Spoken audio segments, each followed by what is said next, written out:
So good morning, everyone. Welcome this rainy morning. Um,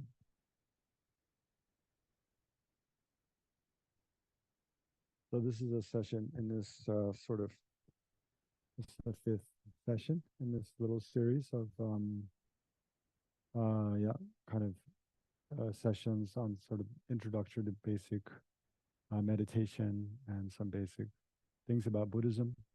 So if you remember in the first session, it was on how to meditate, just basic technique of meditation. We looked at that, the posture, motivation, um, practicing some placement meditation, then some analytical meditation on the selflessness we did, and then the dedication. So how to set up a meditation session. And then the second session was on the mind, the nature of the mind, that the mind is that which is clear and knowing. Um, and then what it means for the mind to know, essentially what mind is. It's not. Yeah, I don't think I didn't speak much about the connection between the brain and the mind, but and how in Buddhism the mind is considered not dependent upon the brain, although we touched on it. And then especially the clear aspect, our mind is not in nature, is not of one entity with any afflictive state or afflictive emotion or disturbing thought or positive thought. The mind is clear like a mirror or like pure water, like the sky. But then different perceptions and thoughts, emotions arise within the space of our mind, but none of them are fixed in that space. So that's what makes it possible. That's why one reason for the possibility of completely purifying our minds of any afflictive state, any disturbing state, and having a state of and generating a state of lasting peace and satisfaction, well-being, eventually. So that's very much relevant to what we'll discuss today. And then the next session, the third session, was about attachment, I think, right? Attachment. What is attachment? The mind of attachment, how it observes its object, how it engages the object, how it exaggerates the positive aspects or attractive aspects of the object of attachment, and then grasps on, longs to be conjoined with those, enjoy those, and how it projects this unrealistic expectation upon objects of our attachment that they'll ultimately satisfy us, which is completely unrealistic. Like nothing outside of us can ultimately satisfy us. And then also how fundamentally the mind of attachment is selfish. It's selfish concern. We're not concerned about others. Even when we're attached to someone, we're not really so much. Primarily, the mind of attachment is not so much concerned about that person. It's primarily concerned about getting pleasure, enjoyment, and the way I want from independence upon that person.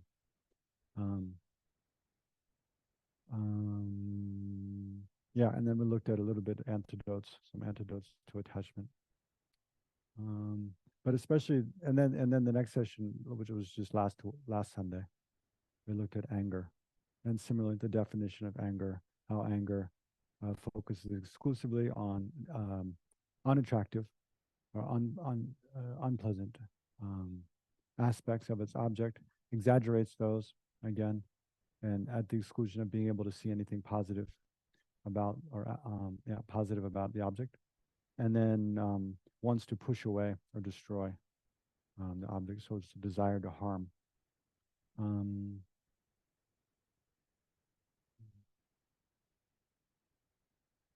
how it totally destroys our own happiness primarily, and isn't a good solution to any kind of problem. And also is primarily selfish concern. So today we'll look at compassion. That's the topic for today's session, is compassion.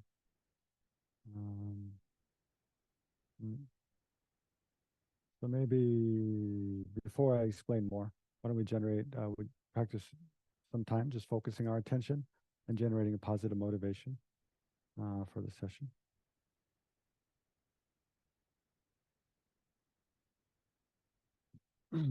So sit comfortably in your meditation posture.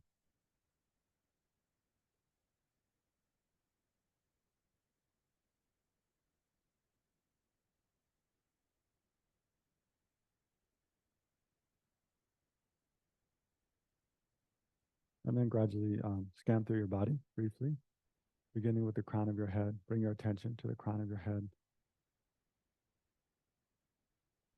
and then your forehead, the back of your head. Um, yeah, then around your eyes, your nose, cheeks, jaw, the base of your spine, the back of your neck. So gradually, like that, scan down through the parts of your body, all the way down to the soles of your feet within a minute or two. And check that if there's any discomfort or tightness, um, tension, stress that you're holding in the muscles, tendons, joints.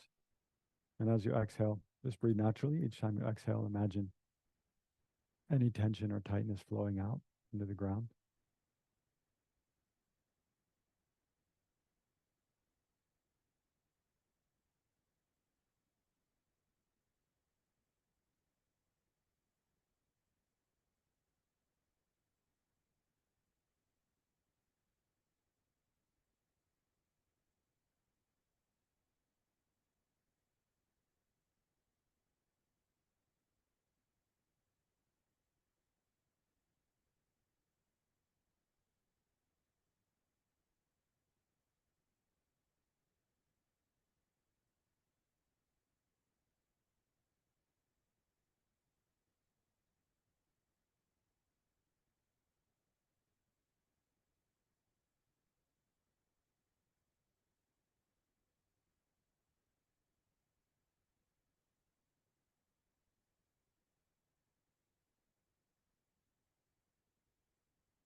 And then if you like, you can visualize, all sentient beings seated around you. Beginning with our father of this life, imagine seated at your immediate right, your father of this life, and then all your male friends and family, imagine to your right and behind you.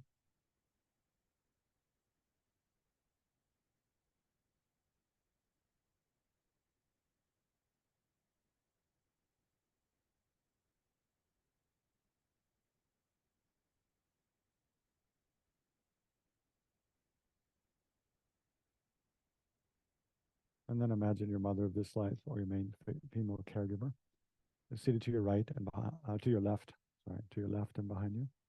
Then all your other female friends and family, grandmothers, aunts, and so forth, to your left and behind you. So feel that they're present together with you, meditating.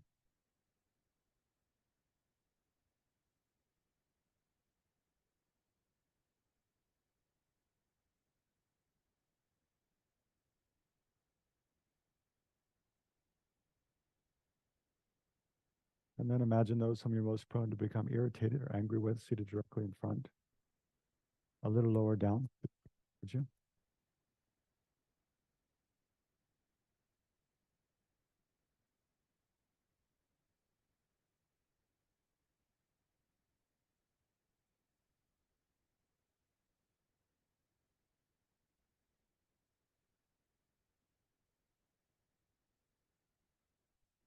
And then imagine all the other sentient beings who don't see a special affection or aversion in your mind, just have a neutral attitude towards. Imagine them seated all around you as vast as space in human form. All in human form.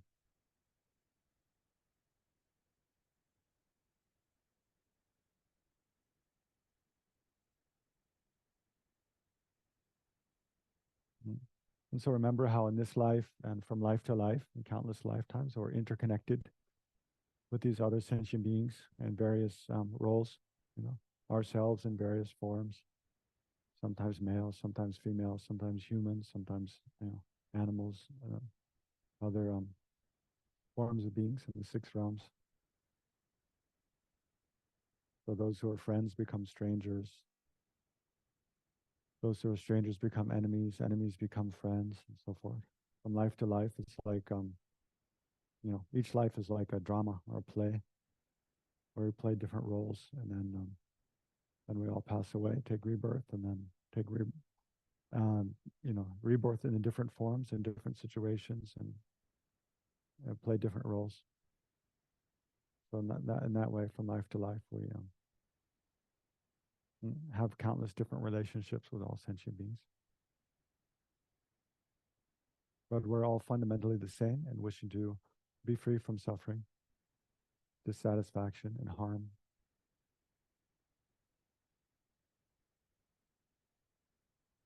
And fundamentally wishing to have well-being, happiness, safety,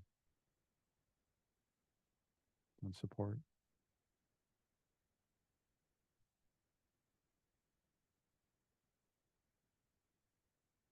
So remember how you're interconnected with other sentient beings in that way, those ways.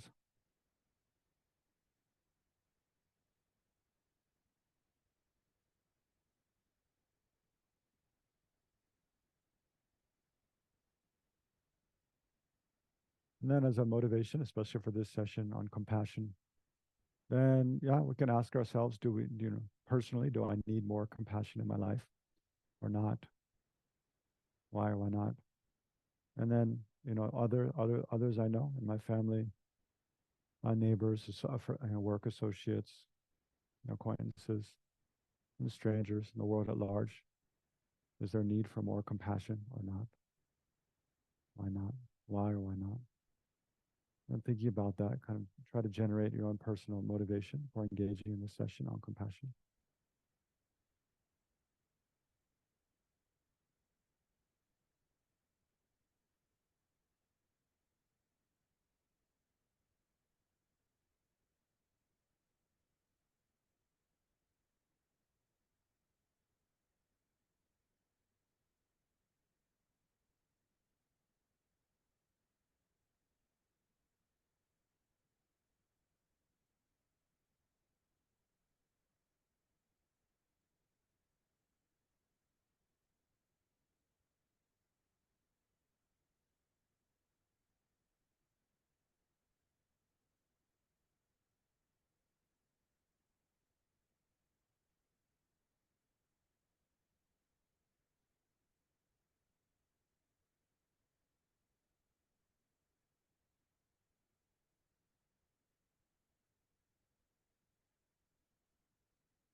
Mm. And then especially we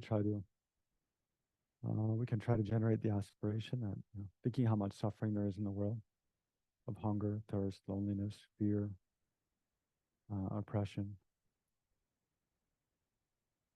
misfortune, violence, illness, that in order to relieve and free ourselves and others from suffering, then I myself must become fully enlightened. The main cause for becoming fully enlightened is great compassion. And therefore, in order to benefit myself and benefit countless other sentient beings, yeah, I'll use this session, this time, to try to learn more about and generate greater compassion.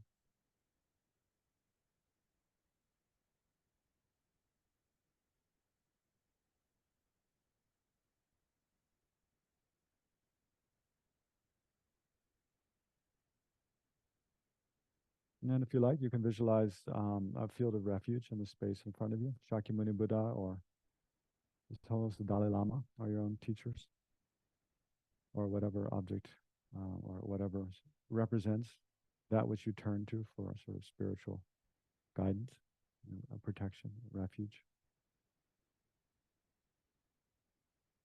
And then we'll generate the mind of refuge, and then recite Shakyamuni Buddha's name mantra 3 times as a way of invoking the blessings of Shakyamuni Buddha, who taught so extensively on great compassion.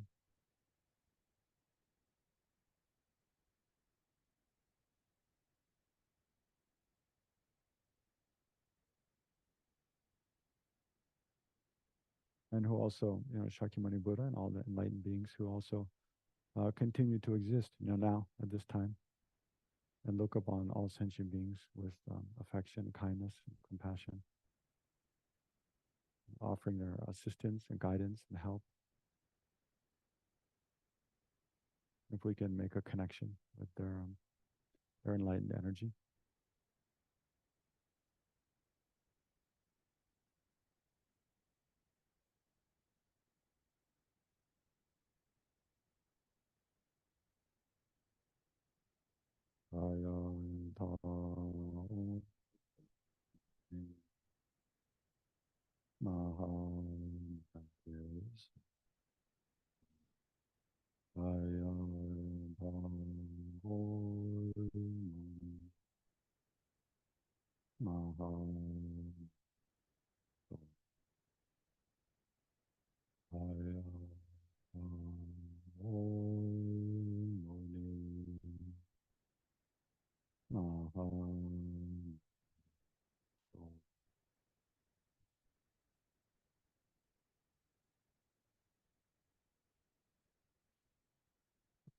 We can relax attention there. Mm, so, compassion. Well,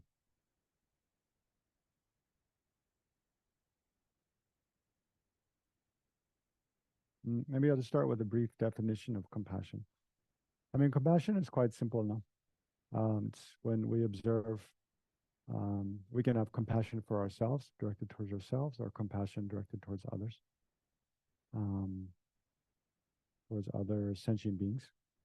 So generally, compassion is for sentient beings, for others who, for ourselves, for others who have a mind, and are not enlightened, and thereby have the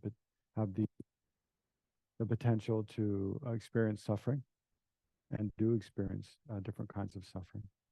So compassion is when we observe, um, a sentient being, ourself or another, um, and observe, the suffering that they experience. And then it's simply a wish that they be free from that suffering, a wish for a person. So compassion for ourselves is when we observe ourselves, have a sense of, perceive our own suffering, dissatisfaction. Um, and then we wish to be free from that, right? And then compassion for others. Yeah, is when we observe another sentient being, a human being, animal, other beings, hell beings, hungry ghosts, devas, gods, demigods. We observe them, and then first have empathy. I mean, empathy is like a cause of compassion, right? So it's when we observe the suffering of another and then have a sense of what that might be like, you know. So we ourselves feel the degree of what the other is feeling. Um, but then in response to that, then we don't just remain in feeling what the other is feeling, but we respond with a wish to that they be free from that, right? So there's um, so it can be, I mean, sort of the most initial sort of compassion or mildest form of compassion is just um, when we observe the suffering of another, and then we feel the sense of that, and then we wish that they could be free from that. Then a slightly more involved or more intense is where we wish that we could free themselves. We wish that they would be free from that. Not well. I'm thinking of in there's a prayer of the four immeasurable thoughts, where it sets out this kind of 3 degrees of it can be loving kindness, compassion, joy, equanimity. But the first degree is where in regard to compassion, the first degree is where we observe the suffering of another being, and we think, well, how wonderful it would be if they would be free from that. How good it would be if they would be free from suffering. So that's kind of quite mild, right? Then a more intense form of compassion is thinking, may that actually come to be. May they be free from suffering. And then a much more involved form is thinking, may I myself free them from suffering. Not that we have to know how we might do that, but just having the intention that we ourselves become a cause for the other to be free from suffering is more kind of involved. Um, but basically, I mean, so the common denominator between all of those is observing the suffering of ourself or another person. So the object is a person, and the suffering that they experience. And then I think the battery is going out here. can hear it fading.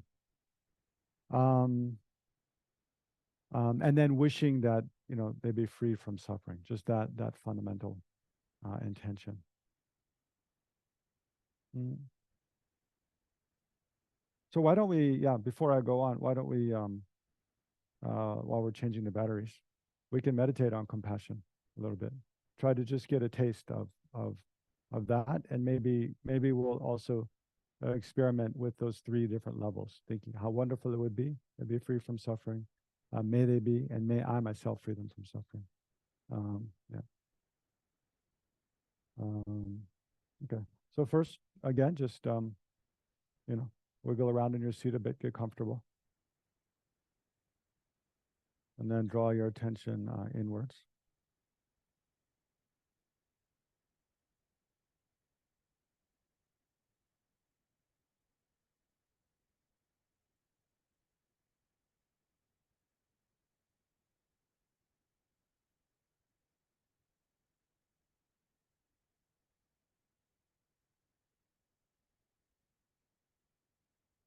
Why don't we start with self-compassion? We'll try that.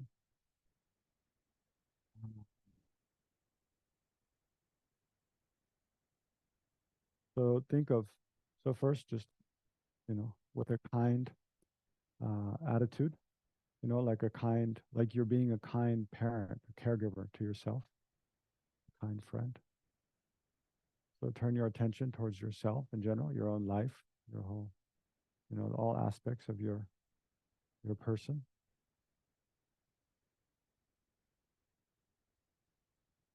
And then try to observe some form of suffering that you experienced, some form of dissatisfaction or pain or dis-ease, discomfort, or something, that's distressing you a bit. Doesn't have to be in this moment, but in general in your life, no? Some form of dis-ease. And just, experience that for a few moments. Let that appear clearly to your mind.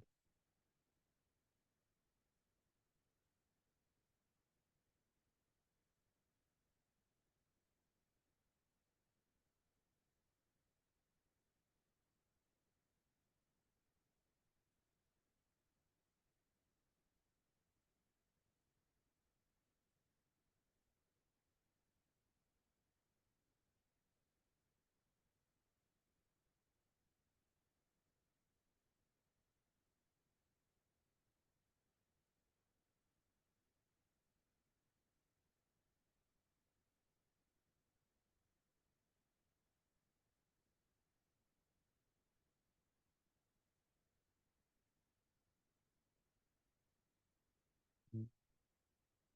So then, we begin to generate compassion for oneself, thinking first initially just how wonderful it would be, or how good it would be if I could be free from that form of suffering.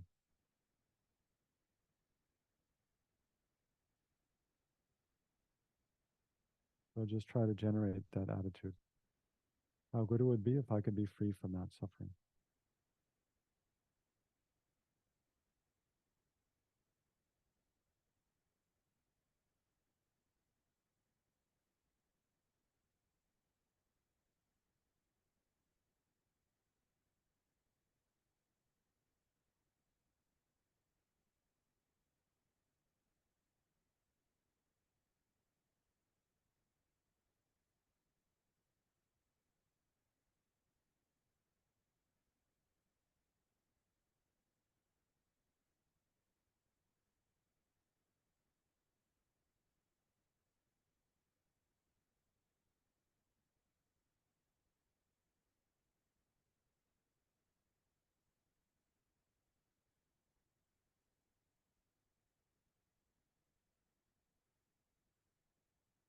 Maybe it's also helpful to spend a few moments imagining what it would be like to be free, from whatever suffering you're thinking about, observing.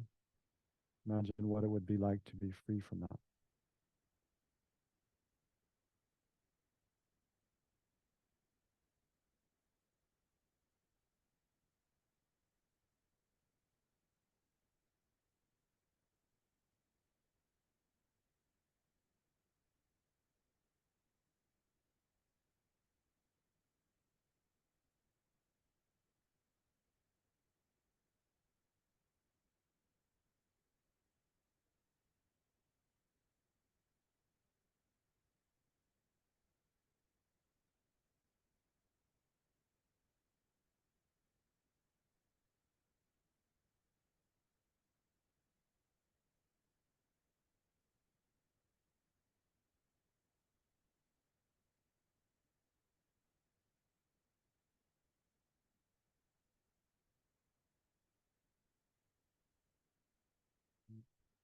And then try to generate this next more intense form of compassion, thinking, may that actually come to be. May I actually be free from that form of suffering. So of course the trick here is to translate from just words, just an idea, an intellectual idea or concept to an actual, sincere intention, which carries with it, a component of feeling, sincerely feeling, intending this. So we try to generate that intention, compassion. May I be free from this the suffering.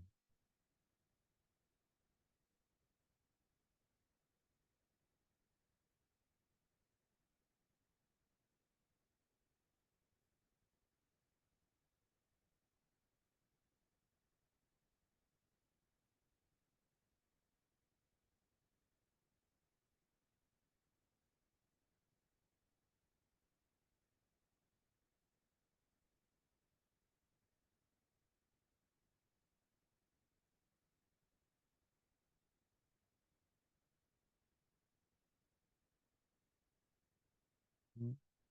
And then the next stronger form is more personally involved, where we think. So with regard to ourselves, it's quite easy to be personally involved. But where we think, may I myself actually cause, so in this case, myself, to be free from this form of suffering. Again, we don't have to know how exactly that's going to happen, but it's significant just to generate that wish, that aspiration, or that intention. May I myself, cause myself to become free from this form of suffering. So may I become an agent to free myself from this form of suffering. And again, try to make that a sincere intention directed towards yourself with great kindness, concern, affection.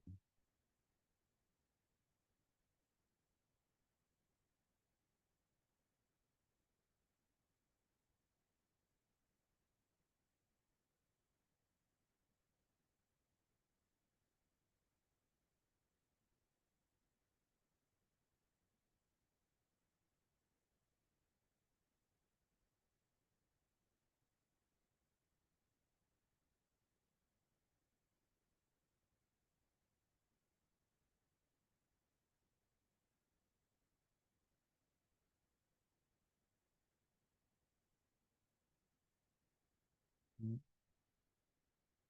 And then before we stop, let's do the same thing with regard to one other person. So pick someone who's easy for you to generate compassion for, right? And then imagine that person seated directly in front of you, facing towards you. So it's probably someone, you naturally care about, and you tend to like, know well. So anyway, pick someone for whom it's easy for you to generate compassion for. Imagine that person seated directly in front of you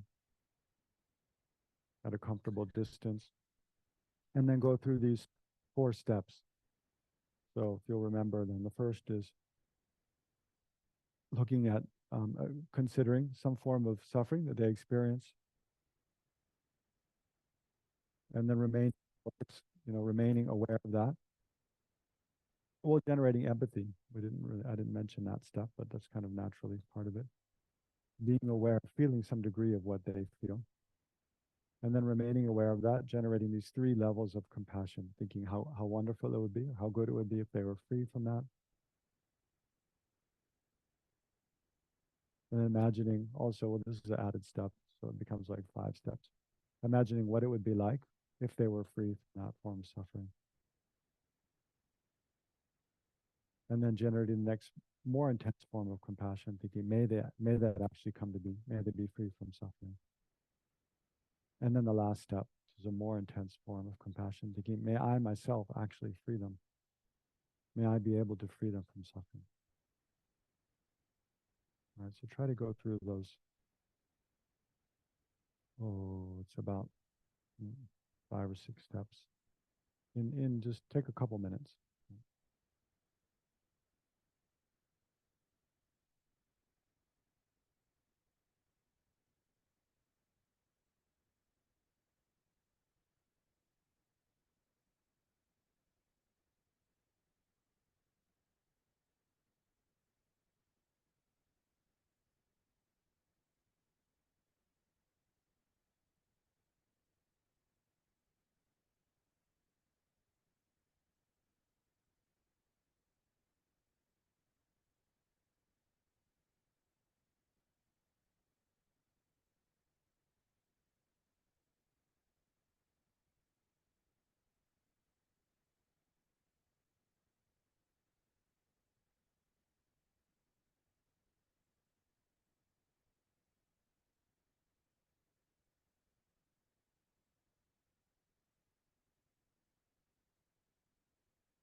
So make sure you come up to the final two steps then. Thinking, may they be free from suffering, and may I myself cause them to be free from suffering.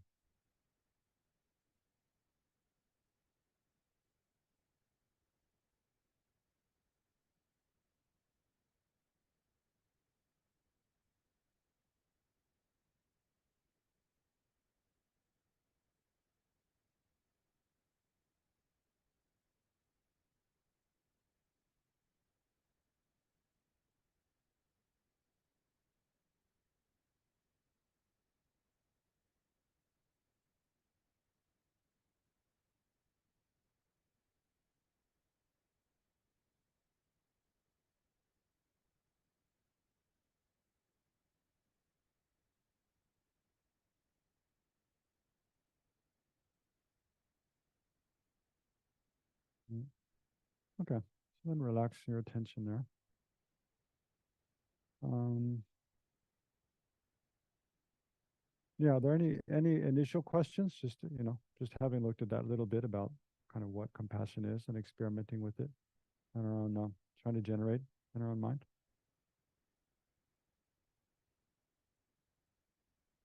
There's no questions. That's okay. So, looks like you're quite happily just sitting quietly meditating.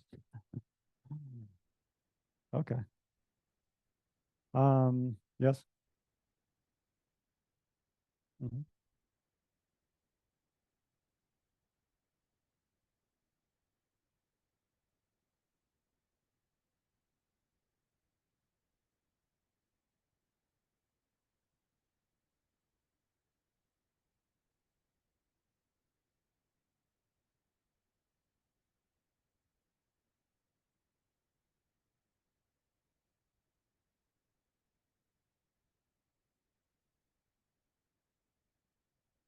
Hmm.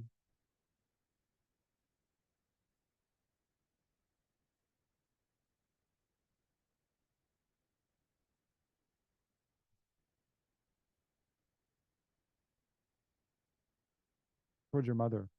Yeah.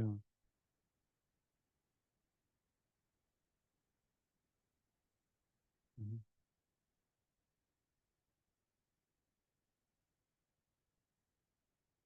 Hmm. Oh, great. Thank you.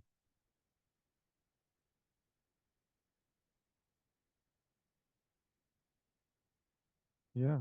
And I mean, and that you're free from that suffering, because when we hold on to anger at someone, it causes us, it harms us the most. No, destroys so much of our happiness. Even it's not right, we're not talking about it. It's not foremost in our mind, but if it's deep down somewhere, you know, it kind of undermines our own happiness and health and well-being, like continually. No, so to be able to be free from that is a great relief, I'm sure. Yeah. Um, oh, there is. Okay, I can look actually. Um, what if the other suffering is something that cannot go away? Yeah, that question came up for me too while I was meditating, such as terminal illness. I ended up shifting my thinking during meditation away from the illness itself and rather to coping with it. Was this appropriate? Yeah, that's perfect. That's exactly appropriate. Yeah, I was also thinking, because yeah, the doubt comes up, what when we're thinking about the suffering of ourself or someone else, and it's something that won't go away. We know it's not realistic for it to come to an end, at least not in the time frame we kind of are looking at. Of course, the reason I'm saying that is because in Buddhism, there's this, you know, ordinarily for most people, they think of, oneself or others existing just within just this life, between birth and death. Whereas in Buddhism, like the concept of what a person is much vaster than that. A person has beginningless past lives, and the future is also endless. So again, in Buddhism, the view is very much that like what this person we identify ourselves as or another person as. It's very much like an actor in a play. You know, at birth, you put on your costume and come on stage, and then at death you take off that costume and go off stage. But then you're gonna another play is just about to begin. And you take another costume. So in that way of looking at it, and also in that context, like there's no suffering we'll never be free of. We can be free of any suffering that exists, even like terminal illness. Yes, in this life, maybe it's not going to go away. But if you think, well, next life, eventually nirvana, enlightenment, eventually it'll go away. So there's no suffering that um, can never go away. But many people, of course, don't have that perspective. So when we're thinking about another person or ourselves has some kind of suffering, and we know, like, no matter how much I think how good it would be if didn't have that, may I cause them not to have, it's not going to happen. Like they're going to have that sickness or that kind of um, misfortune or whatever. um, but then, yeah, so much of the, like a terminal illness, for example, maybe the illness isn't going to go away, but the way a person relates to it can cause a lot more suffering or a lot less. No? So then it's right. I think that's what you suggested yourself, Sherry, that you shift your attention to, well, maybe what is a way that maybe it could be less problematic? There could be less suffering related to that. Um, and then it kind of, as you were pointing out, then sometimes things we never imagined we could be free from, or another person could be free from, something happens and it happened, and we can be like we sometimes, and that's another big danger, that due to our own limitation of sense of what's possible, then it's like becomes a self-fulfilling prophecy. We make it impossible because we don't think it's possible, no? To be free from some kind of yeah resentment or animosity or whatever, trauma. Um, yeah. Okay. So, okay. Yes. Maybe last question, and then there are some other things I want to talk about too. But yeah, please.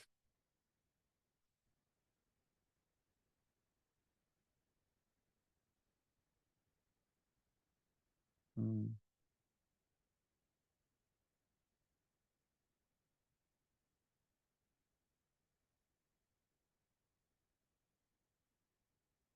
mm, yeah. Yeah. Yeah. Yeah. That's a good question. And that actually is a good segue to what I want to talk about next a bit more. Um, um, yeah. Okay. So let me just come around to that slowly. We'll talk about some other things. Um, Okay, so then compassion is this basically observing ourself or another sentient being, recognizing the suffering they have, feeling a degree of resonance with that, empathizing, feeling a degree of what, if it's another person, what they feel, and then wishing for them to be free from suffering. So basically, it's just that. But then there's different, like I already said, there's different degrees. May they be like how good if they would be free? May they actually be free? May I myself become part of a cause to free them from suffering? Um, but then I suspect I wanted to kind of ask you all. Usually when we generate compassion, we say, look at the suffering of a person. So, but usually when we think of suffering, well, there's a whole, so we think of painful feelings a person has, like physical pain or mental pain, some unpleasant experience that a person has, right? So for most of you, is that the case? When you thought about your own suffering, you're looking at something unpleasant that you're experiencing. I think for most of us, that's the case. That's natural. But actually um, yeah. So okay. So in Buddhism, when we try to generate compassion, there's a kind of very ordinary compassion that even animals have for one another, especially a mother animal for their young, or two birds that are like partners, and one of them gets hurt, the other cares about it. Even animals experience that kind of compassion, where you see another suffering and you want them to be, you feel sad for that, and you wish they would be free from that. So that's quite easy and natural. But in Buddhism, when we generate compassion, especially in the Sanskrit tradition of Buddhism, or the Bodhisattva yana, where we're aspiring to eventually become fully enlightened, you think okay, so then we can start from enlightenment. What is the compassion of a fully enlightened being like? Is it just looking at the painful feelings that beings have, physical or mental painful feelings, and wishing to be free from that? No, it's something much more profound. No, it's also looking at even what's called, well, okay. So when we compassion observing suffering, then it requires a little bit of wisdom.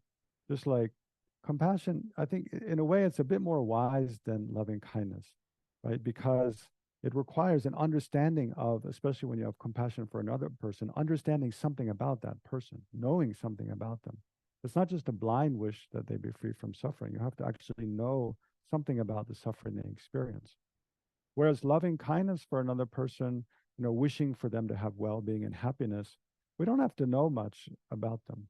I mean, the more we do know about what would make them happy, the more informed and rich that loving kindness becomes. But just wishing for them to have happiness, is kind of loving kindness. I mean, in that way, compassion is a bit the same. You can just wish someone be free from suffering without knowing anymore. But the more you know about their actual suffering, then the richer and more sincere, more powerful your compassion becomes. So think about, again, the compassion of an enlightened being. They're looking at not only like manifest painful experiences that we have. So here we come to these three kinds of suffering. So some of you might know already, but there's the suffering of suffering, the suffering of change, and pervasive compounding suffering. So I'll just explain briefly about these. But the suffering, what we ordinarily think of as painful experiences is called the suffering of suffering, right? It's just what we ordinarily think of as, unpleasant experiences, misfortune, and so forth. But then the suffering of change is a little bit more difficult to understand. This one, animals, they don't have, or they don't recognize. So suffering of change is where we have what are actually pleasant experiences, pleasant feelings of body, pleasant experiences in the mind, which don't last, right? Which we habitually grasp onto as lasting and as something that can bring us continual satisfaction. But because they arise in dependence upon unstable causes and conditions, then they pass away. So easy example, and this is primarily what the objects of attachment are. When we're attached to something, we're attached to pleasant experiences that we get. And we hope that they'll last, but then they don't, and then we're disappointed. And then we want that again. So like, ordinary things like, enjoying a nice drink, like a nice cup of coffee, and the warmth and the flavor and, the sweetness, if you like, add sweet, or whatever. So that, we can experience that just neutrally and just experience or with attachment. But in either case, the pleasure that we get, it's not stable. There is a pleasure. It's, we enjoy the taste of a cup of coffee on a damp morning. It's raining out. I kind of like a cup right now. If I had one, it's just water, but okay. But that pleasure, it's something pleasant, but it's actually the suffering of change, because it will lead to it won't last long. Can you imagine if the pleasure of drinking a cup of coffee would last forever? And if it was and you didn't get, like, I get headaches and I get kind of shaky if I drink too much caffeine. No, so I don't drink much coffee. But if you didn't have that, no, it also comes with that. So I mean, for me, probably for many people. But imagine if the idea is if first of all, if coffee was inherently like pleasant, then everybody who tasted it would like it. But try giving it to your little, like, I have a niece and nephew who are like 4 or 5. They won't like it at all. No. Which shows, I remember when I first tried it, I thought, why would you make this water black and taste like bitter and like that? Like, you just don't like it. It's an acquired taste, right? But yeah, when you acquire the taste, it tastes good. But if coffee itself was inherently like delicious, then anyone who tasted it would really like it. But that's not the case, first of all. And then also, if coffee itself was inherently like tasty, then the more you drink it, the more pleasure you experience, right? But is that the case, that the more, if you just keep drinking coffee, like there's a friend took me to the Sunrise Cafe in SoCal, where you get, like any diner, a bottomless coffee. No. So you can only drink so much, and then you don't really want any more coffee. Because the more you drink it, it's like the pleasure from that experience gets less and less and less. And actually, if you were to keep drinking it, if someone's there forcing you to keep drinking it, then what happens? It becomes an unpleasant experience. The very same thing, drinking coffee. Even you're not full or something, you're not, don't have a headache, but just the taste of the coffee just doesn't taste good after, if you keep tasting it again and again and again, the pleasure of it goes away. So the idea in Buddhism is actually, and this is many people find this quite a bummer, something that is not not nice to think about. But is it true or not is the important question, right? That actually so just to stay with the coffee, like when like you haven't had coffee for a while, and then and I'm probably thinking about this because I haven't had a cup of coffee in quite a while, in quite a few days. but then so there's a suffering of not having something that you've enjoyed before. There's a suffering of not having that. So the longer you don't have that, you enjoy something, and then the longer you don't have it, the more you suffer from not having it. So that's a suffering of suffering. That's actually a disturbing kind of experience. In my case, very slight, but whatever, for coffee. But for someone we're attached to, it can be very strong, or something we're really attached to, it can be very strong. Like I have a friend who loves to do yoga, and for her, like not doing yoga, the longer she does, becomes 1 month, it becomes a real like kind of, well, because the body gets all tight and everything, but also there's just missing that thing a lot, something you really enjoy, or like not going to the beach for a long time or something. You're here. So the longer you have something you enjoy, the longer you don't do it, the suffering of not getting that enjoyment, it becomes more. So then the first time you experience it, then what you're experiencing as a pleasure of drinking coffee is actually a reduction in the suffering of not drinking coffee. That's why it appears as pleasant, because you're relieving that suffering of not drinking coffee.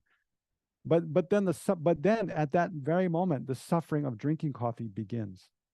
That's the suffering of change, that the suffering of drinking coffee begins. So at first, that's very small. You don't notice it. But then by the third cup, the fourth cup, the fifth cup, that becomes pronounced. Then the suffering of not having coffee is totally subsided, but the suffering of drinking coffee has begun. And has become more and more strong. So in Buddhism, almost any pleasure of the five senses. So those pleasures of mind we can have, like the pleasure you get from, loving kindness, wisdom, caring about others. That I think you can probably increase without end. It just becomes more and more because it is in the nature of giving pleasure. But any of the things that we see, pleasure that we get from seeing, attractive things, hearing attractive sounds. Like imagine your favorite, soundtrack you listen to, just put it on replay and listen to again and again and again. You'll get sick of it before long. Anything you've tactile sensation with the body, smells, and then taste is what I was just talking about. So especially with the five senses, it's quite easy to see the things we ordinarily experience as a pleasure.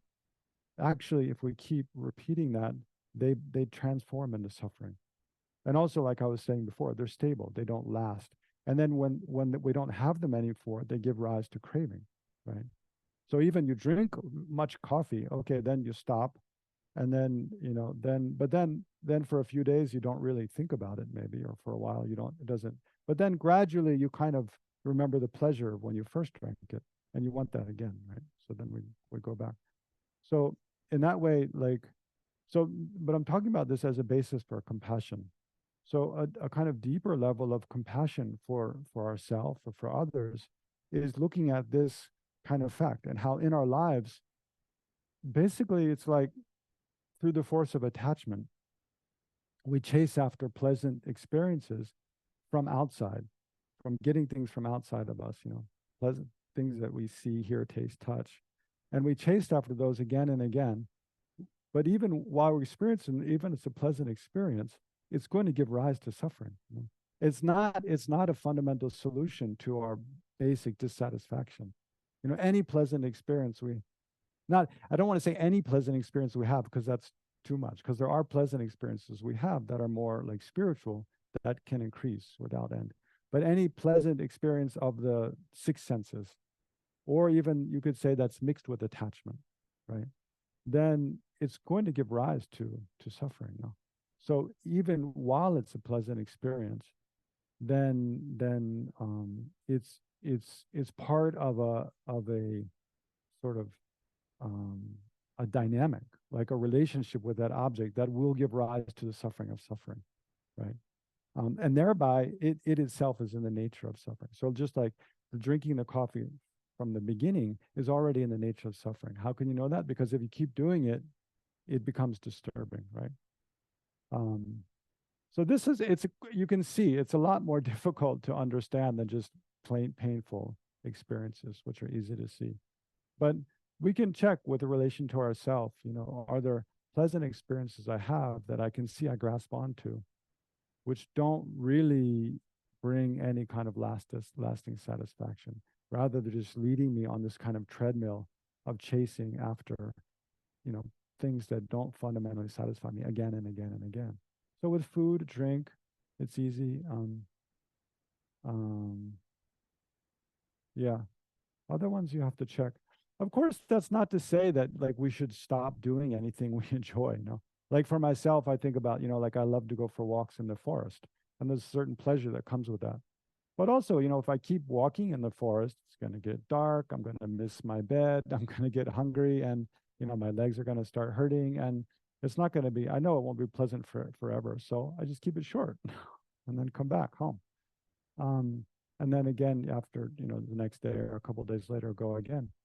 So it doesn't mean so recognizing that maybe a lot of the pleasure I experience when I'm walking in the forest is actually in the suffering of change. Doesn't mean I shouldn't do it again, because there's certain benefits. I can see it benefits my mind in many ways. Um, and so, it's okay.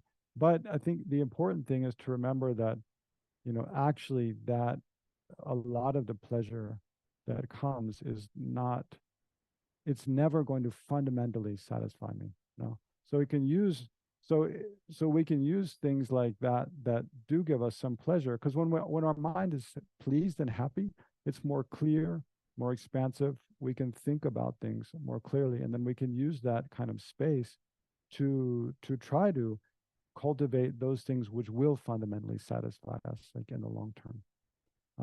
Try to get some peace of mind. Mm. But in terms of compassion, so we can look at, things, especially you can see things that elicit a lot of attachment, things that you crave for, kind of have an addictive relationship with, and see how actually even the pleasant experiences that go with enjoying those things, it's in the nature of dissatisfaction, right? And then generate compassion for that. May I also be, so starting with the self, may I also be free of, um, this suffering of change, free of this kind of um, craving relationship with these pleasant experiences I have. Because that would be a much deeper level of peace than just not having painful experiences. To also not have this kind of addictive relationship to pleasant experiences, which are unstable and don't ultimately satisfy us. And then we can have that towards others, right? So a deeper level of compassion towards others is seeing how they also have, this kind of craving for pleasant experiences, this relation to many pleasant experiences, which don't ultimately satisfy them. Like, having a big ego, being like craving for 8 worldly concerns in Buddhism, right? When people praise you, we get a certain pleasure from being praised, but we can see it's very unstable, no?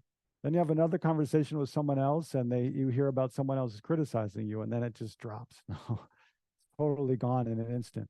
Or a good reputation. You can have a good reputation among some people for a few days, weeks, and then something else happens, and all of a sudden it changes, and then it's the opposite. Um, so yeah. And then wealth and possessions. We can have some nice new thing, but then the newness and enjoyment, it wears off, or it gets broken, or we lose it.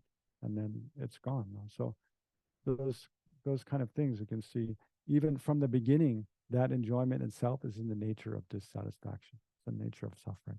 Therefore, we can have compassion towards that. So when a a Buddha has compassion for us, they're looking not only the painful experiences we have, but these kind of quite shallow, pleasant experiences that we have that are already in the nature of suffering, and have compassion for us that that wishing that we be free from that kind of way of relating to those experiences. And then the third pervasive compounding suffering is just um, the state of that we're in, whereby we take birth, we age, we experience different illnesses, and then we die again and again through the power of karma. And we don't have control over our minds is part of that. Like we can see, like, do any of you have total control over your mind? No. When you meditate, that becomes very clear. No, right? Actually, many people, when they meditate, they think their mind is becoming more distracted, right? Because they're just more aware of how the mind is jumping all over the place all the time, and it's impossible to control it. No, it's really like a wild monkey, jumping all over the place. When most of the time we don't notice it, right? Because our attention is not focused inward, and we're not really just watching our mind. We're looking at things outside, thinking about things in the future, thinking about things in the past, not really in the present moment. And then even when we're in the present moment, we're mostly focused outside. So when we really just sit still and look inside, and especially try to keep our mind focused on one thing, like our breath or something, then we see how much our mind is going all over the place. So that's an indication of this pervasive compounding suffering, the fact that we're not really in control of our mind from moment to moment. I mean, to some degree, of course, we are. Otherwise, we wouldn't, we couldn't make rational decisions like to come to a class like this or something, to do most of the productive things in our life we do. But, from moment to moment, there's a lot of energy in our mind that's moving our attention all over the place that we don't really have a subtle kind of control of. But then, then when that plays out on a bigger scale, it means at the time of death, when we die, it's very difficult to control our mind. And then even if we can control our mind, like when we take rebirth, what kind of existence arises for us after our stream of consciousness separates from this body and we go on to a future life, then we really don't have control of that. It's just like dreams. Like when you fall asleep at night, then dreams arise. Like how much control do you have over what kind of dreams you have? For most of us, not much. So I was talking with a guy yesterday who was a friend who apparently can lucid dream quite well and can, generate quite intentionally a lot of different sort of dreams. There is lucid dreaming. People can do that. But even that doesn't mean at the time of death, you'll be able to control your mind. No. Because at the time of death, most of us will be, if we're fortunate, we have a bit of a slow death, and we're aware of what's happening, but largely our body will be, not comfortable, right? We'll be racked with sickness, pain. We might well be, on painkillers to help us cope with the pain. Just like now, when I always think when I get a fever, a flu, get aches and pains, can't get out, have no energy all of a sudden. It's amazing how quickly you can go from having quite some energy to having like no energy. If your digestion stops working and, so you can't get energy from food quickly, like you don't have anything. Just to get up out of bed to go to the bathroom becomes like a huge task, not to mention, try to get a glass of water or eat something, So then in that kind of condition, then we have to check this, how much control do I have over my mind then? I know me, like, I don't have much control. When I'm really sick, it's really difficult to keep the mind like focused on what I want or in a positive way that I want, and it's easy to go in sort of a negative spiral about, one's own sort of self-pity or one's own kind of misfortune or something. Yeah, so the point is here that even when if we don't have unpleasant, we're not having manifest unpleasant experiences, so there's no suffering of suffering. and we're not having manifest pleasant experiences that we have a kind of craving relationship with. There's no suffering of change. Still, we're in this condition of being not in control of what's going to happen to us as a person in the term, especially after death. So that's called pervasive compounding suffering. I won't explain the whole term, but basically imagine an enlightened being looking at us and seeing that basically we're like a hamster on a wheel. We're still going around in this cycle, being driven by our own actions that arise from confusion and ignorance, and then creating karma. And then when we experience death, being thrown into rebirth, and then creating more karma, being thrown into another rebirth again and again and again. Just being in that condition itself, right, is a kind of suffering. It's a suffering state.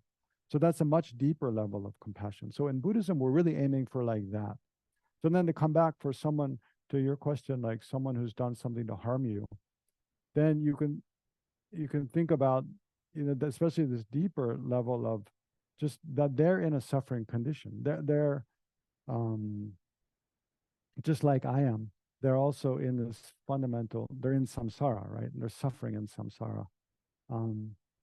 And irregardless of what they've done to me. So it's kind of like we have to set that aside for a minute, like what they've done to us. Just irregardless of that, like the fact that they're in a suffering condition itself is a basis for compassion.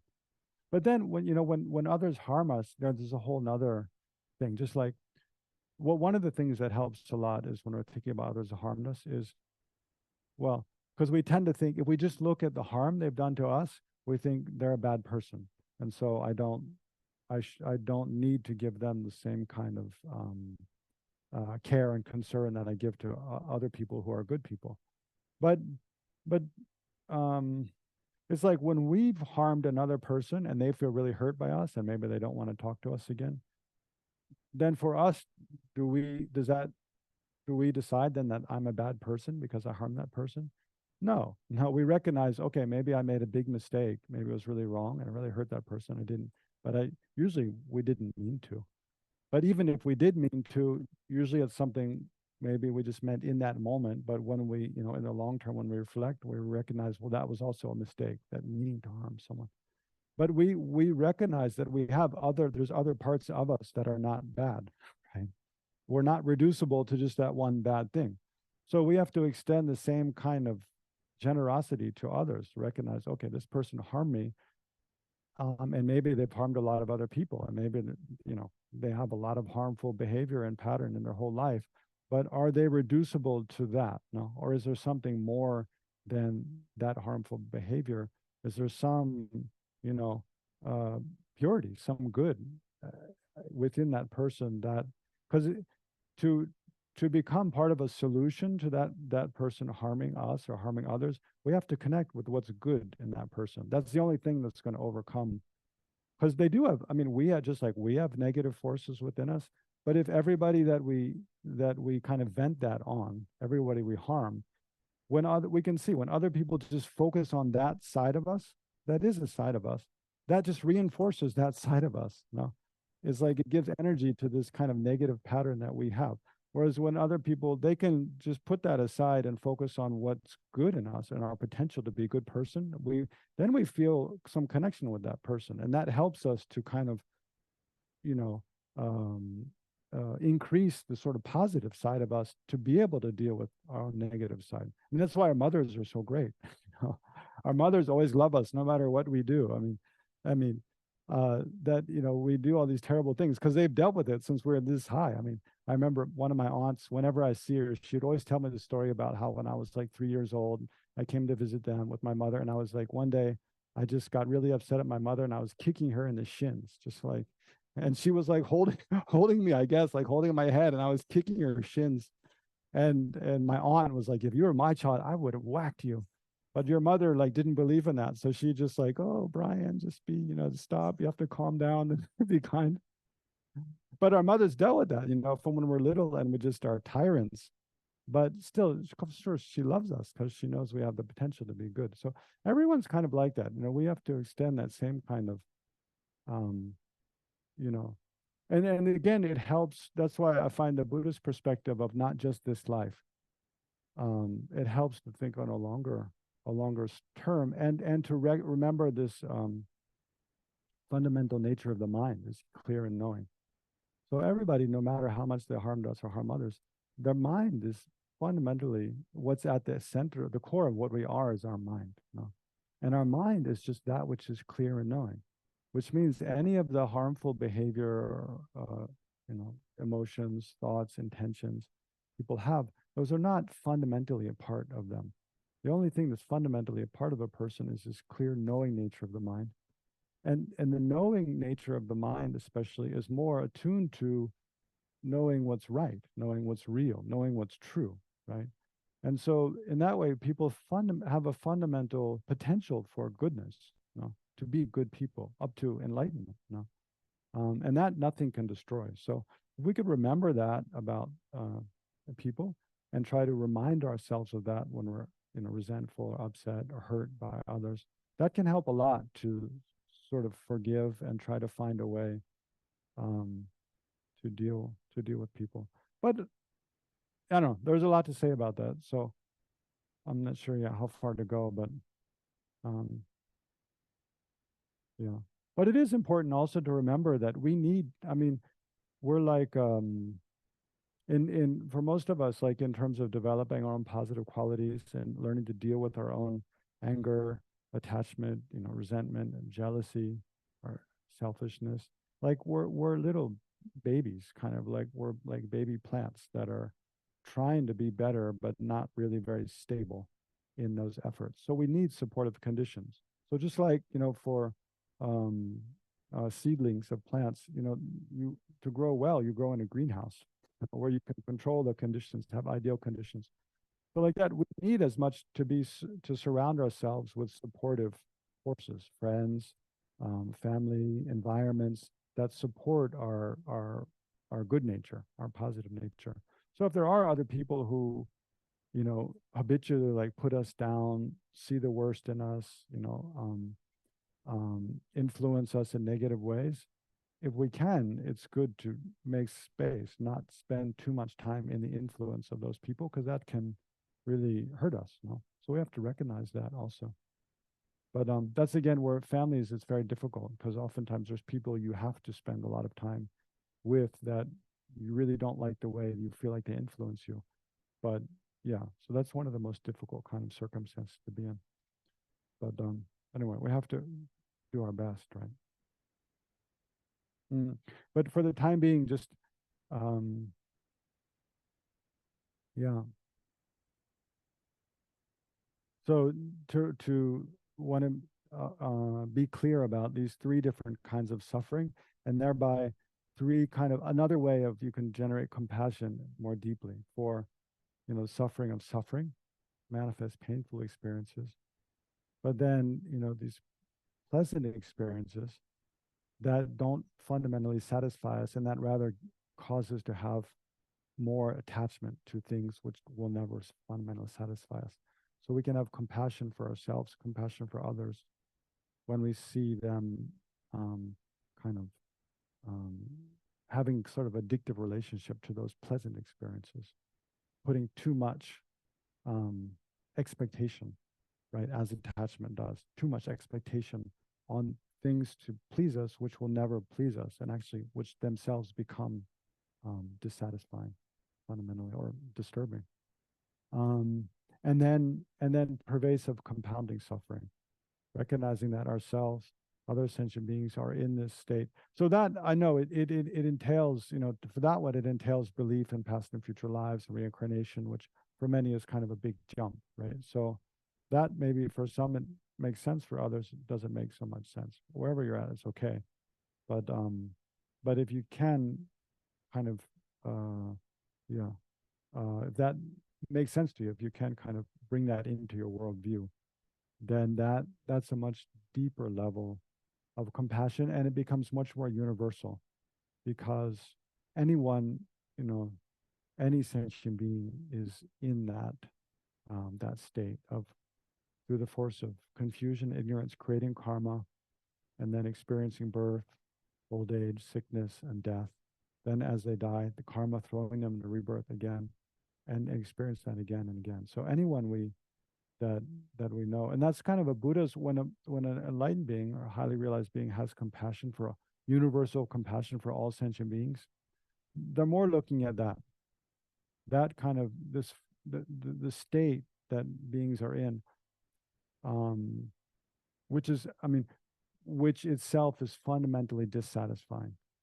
So, so there's actually, I'll give you, maybe to help understand these, there's a nice analogy for these three different kinds of suffering. So the one is like, suffering is like if you have an open wound and you rub salt or some kind of irritant into it, it hurts. It's painful, right? So that's that anyone can identify. Then the suffering of change is like you have an open wound and you put some balm or some water on it and it soothes it. For a time it feels good, but that won't last, right? Because it's an open wound. It's in the nature of being, it's going to suffer. And then the third pervasive compounding suffering is like if you have an open wound and there's no irritant on it, like salt, and there's also nothing soothing it, like water. It's just neutral. There's no sensation. But because it's an open wound, it's going to eventually, I mean, if you don't keep it very clean and everything, it's going to give rise to pain, right? Because that's its nature. So that's the kind of condition that we're in, where we have karma and afflictions arising through the force of ignorance. It's kind of like that condition of just like an open wound, being like an open wound. And see, in the Buddha, so then there's also this kind of doubt that comes that, so many people probably, for sure think that, well, that condition is just our nature. It's our human nature to experience suffering. Like that will never, and no matter what we do, we'll never be free from suffering, right? So if that's the case, then this kind of compassion for people experiencing this third kind of suffering doesn't really make sense, because again, it's like someone mentioned and Sherry mentioned in the Zoom room, that is a kind of thing where you can never be free from. But in the Buddhist perspective, see, the suffering arises from ignorance, from a fundamental misunderstanding. And the nature of the mind, again, is pure and knowing. So with the correct kind of wisdom, you can eliminate that ignorance and then be totally free from it, right? So it's that any kind of suffering, like I was saying, is possible to be completely free from it eventually. Okay, we just have a little bit more than 10 minutes left, and I want to meditate again. And yeah, maybe could take one question. But yeah, I'm not going to have time to explain, but I also wanted to, well, just point out a bit how, yeah, how compassion, like meditation on compassion, generating the mind of a compassion, it can also act as an antidote to attachment and an antidote to anger, right? Main way is this, because you see, attachment and anger, they're both self-centered. We're primarily thinking about ourself, what I want. What I want because it's pleasant, or what I want because it's unpleasant and I want to get rid of it, right? In terms of anger. Whereas compassion, especially, well, compassion for ourselves, first of all, it's a kind of, it includes a kind of wisdom, It's not just a blind, like anger and attachment, they're both blind. They're just like, they perceive something as pleasant and I want it. It's kind of a blind wanting. Anger, a perceived thing as unpleasant, I don't want it. They're kind of just a blind reaction to things. Whereas compassion, okay, I mean, some kind of compassion is just a blind, oh, it's a hurt dog, oh, I wish I'd be free. But, when we think about the sort of suffering we have, and then we generate a wish to be free from it, or recognize the suffering another person has and wish to be free from it, it's more kind of a wisdom mind. It's not just a blind reaction. It's more can be deliberate, it can also become spontaneous, but it's more based on a sort of understanding of what I'm experiencing, what another person is experiencing, and then having a wholesome kind of way of relating to that. So it's not just a blind reaction. Although the more we become habituated to it, the more it is like just a way of reacting without being so conceptual. But it's based on understanding of the reality. It's not just a distortion. Like anger and attachment, on the one hand, they're both a distortion. Having an unrealistic expectation that something's going to please us, unrealistic, an exaggeration of the way something harms us, and then reacting to that. Whereas compassion is more like in touch with the reality. Oh, there's suffering. I'm experiencing suffering. They're experiencing suffering. What can I do to? And then it's a positive intention. May they be free from that. May I be free from that. May others be free from that. So it's much more of a kind of wise mind. And also, it's not selfish. It's not self-centered. It's more, especially compassion for others. It's really concerned about others. So you can try, if you're attached to a person, for example, then try in the midst of that, try generating compassion for that person. You'll see it reduces your attachment, because you change the focus. If you're attached to a person, you see only positive things about them, and then you want to be with them. Compassion, you see suffering about them, so already it reduces. It says that it's not all just a rosy story. And then also it changes the focus from what I want to enjoy with the person to, well, what's good for them. The focus becomes the other person, not what I want. What's good for them, and you'll see it reduces the attachment. The same with anger. You're angry at a person, then in the moment, just try to generate compassion in the midst of being irritated, angry with the person. Then just seeing suffering the person experiences, it goes around looking at this negative thing you see about them to see, like, probably what is the cause for them doing something that you get irritated at, to see their experience, not the way they affect me, but what's going on for them. So it already shifts the attention to them. And then when you see, some suffering, or imagine some suffering they're having, it connects you with them in a very human way that anger blocks, right? So it totally changes the anger. So in that way, it becomes like an antidote. So we can also work with that. Yeah, but in the time we have left, let's just do a brief meditation on, especially trying to get a taste of this, compassion for the suffering of change and the pervasive compounding suffering. So get comfortable in your seat again.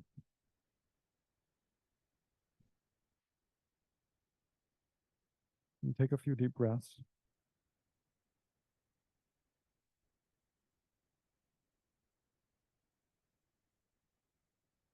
And then gradually focus your attention inwards.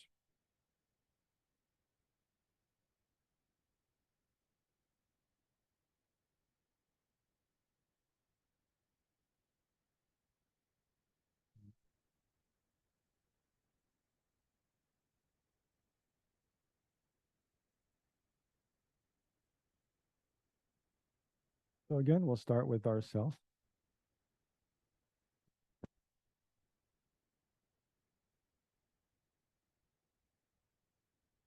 Mm.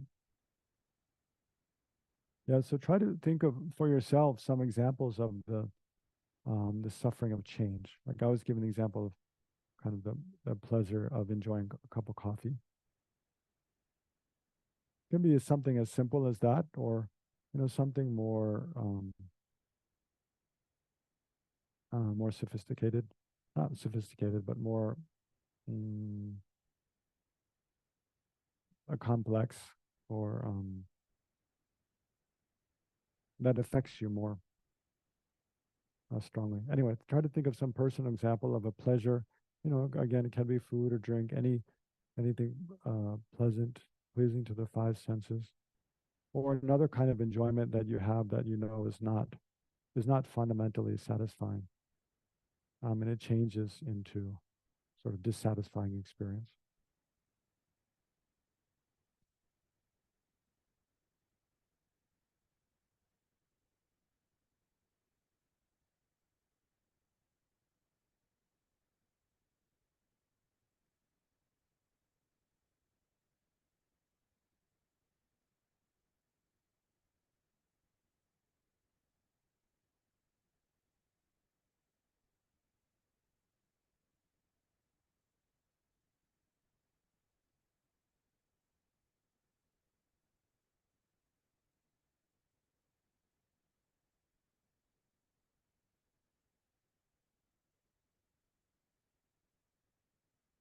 Mm. And then try to generate compassion for yourself in relation to that, thinking, may I be free from this suffering of yeah, chasing after kind of pleasant, this sort of pleasant experience, seeing how that pleasant experience is in the nature of fundamentally being dissatisfied and not satisfying. And then to be, may I be free from the suffering of change, right? The suffering of longing for this pleasant experience again and again,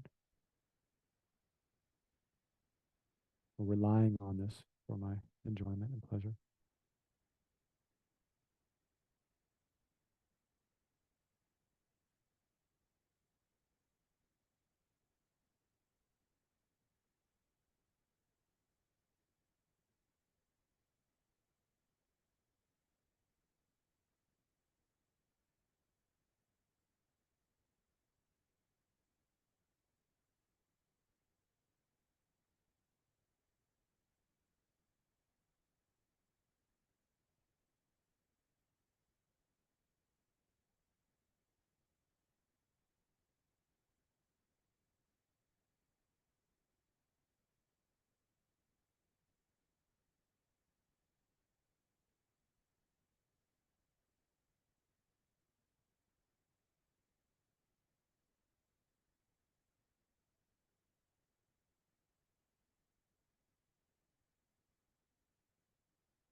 Mm. And then let's try for a couple minutes to get an idea. I know it's a little difficult, but get an idea of the third kind of suffering, pervasive compounding suffering.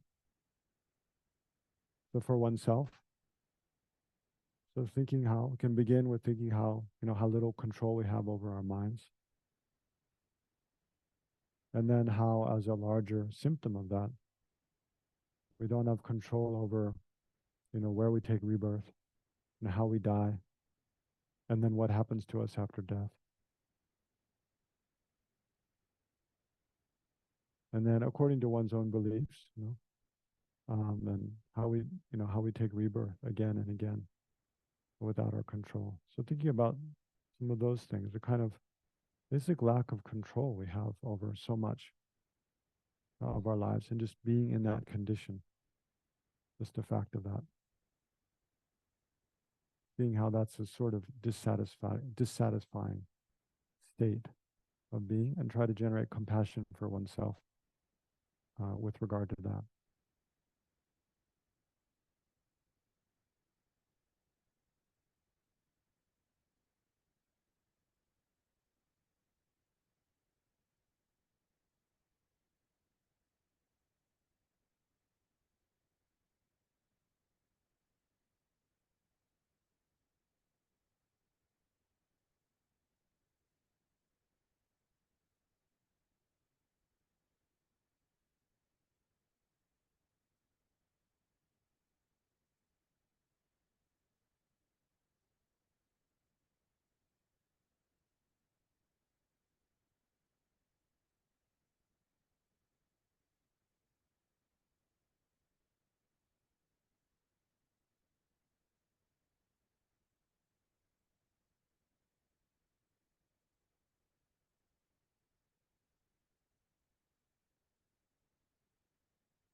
Okay. So if we had more time, then we would extend that, do the same thing with regard to others. Another, just like we did before, but we're out of time now. So if you like, you can try to remember those two little meditations we did, the one earlier and this one, and then practice in your own time during the week. So let's dedicate the merit now that we've created, especially in this session on compassion and all the previous sessions. We can, on the meditation, on how to meditate, on the nature of the mind, in this session on attachment, this session on anger, and then this session on compassion. So we can rejoice in whatever positive energy we've created, so merit. And then rejoice in all the virtuous things, that virtuous actions that others, ordinary beings like us, and also enlightened beings engage in throughout the world. You know, healthcare practitioners, educators, just kind, loving parents, grandparents, siblings, friends. And then, of course, spiritual practitioners and teachers in the different spiritual traditions, practicing loving kindness and compassion. So all this energy we've gathered together, then we imagine like a great ocean of merit, and we dedicate that all, in short, may all sentient beings, ourselves and all sentient beings, be free from every form of suffering. And especially we pray for those suffering in the conflicts in Ukraine, Russia, and Israel, Palestine, the larger Middle East, and Yemen, Syria, Sudan, other places. And those who have recently died, may they quickly take a precious human rebirth in a pure land. Those who are sick, may they be healed. Those who are impoverished, may they have prosperity, sustenance. Those who are homeless, may they have shelter. Those who are lonely, may they have friendship. And may all spiritual teachings which benefit beings flourish now and far into the future. And then bring to mind any other personal prayers you'd like to make.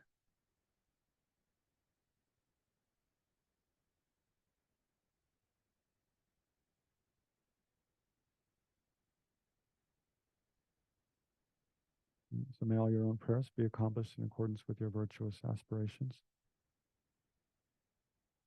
Also, may the world be free from natural disasters and also the climate destruction, climate change, global warming, and pollution of our natural resources. And may all beings have every form of well-being and happiness. Learn to live together in harmony, with loving kindness and compassion for one another, and always act informed by wisdom. And then especially may this center, Land of Medicine Buddha, flourish in all of its activities, to benefit countless beings. May they be free from every form of obstacle and have every form of supportive condition. Okay, thank you all for joining, those here and those on Zoom as well. Been great to have these few sessions with you on Sunday mornings. So yeah, hope we meet again. Yes. When do I head back? I'm going to Vajrapani Institute actually on Wednesday, and then I'll be back here I'll be back here at Land of Medicine Buddha for, I don't know, from November 7th or so, for about a month.